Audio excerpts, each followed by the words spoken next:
Well, okay, fine. So let us go ahead again.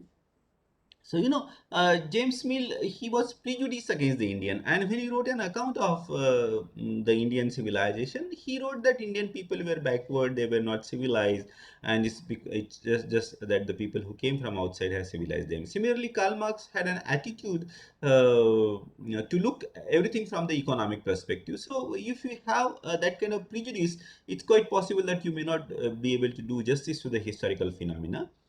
Then in one particular situation or in particular period, there is an overwhelming domination of a particular thought. For example, romanticism has dominated the thought, and romanticism has dominated the knowledge creation in Europe. So everybody will mostly, if not everybody, but mostly people will get influenced by that romanticism idea. After in post-independence period, history writing in India was mostly influenced by the Marxist thought.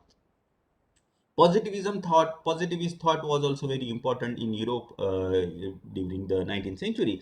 And if this one particular predominant thought is having a very dominating influence on the intellect of the people will start looking at history, people will start looking at everything in life from that particular perspective, and that will influence their interpretation, and it will not be factual. There are likely to be error of accuracy is likely to be there.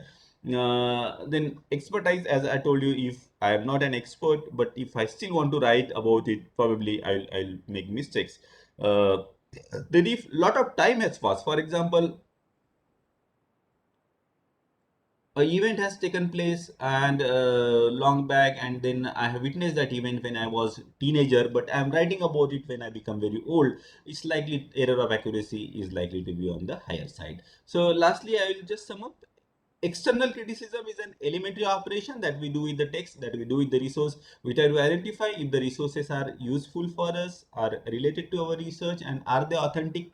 And they are not tempered with. That is what we check in the external criticism. In internal criticism is a detailed investigation, hermeneutics, where there are again 2 points, that is affirmative internal evaluation and mm, uh,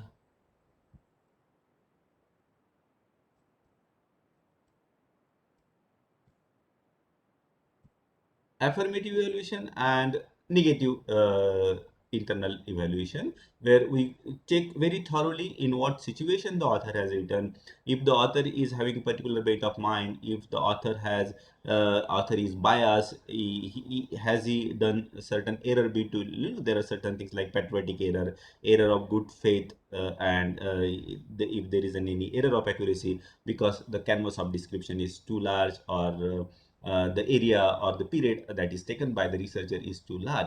All these things are coming in the internal criticism. So this is where we aid today's lecture, that is external and internal criticism.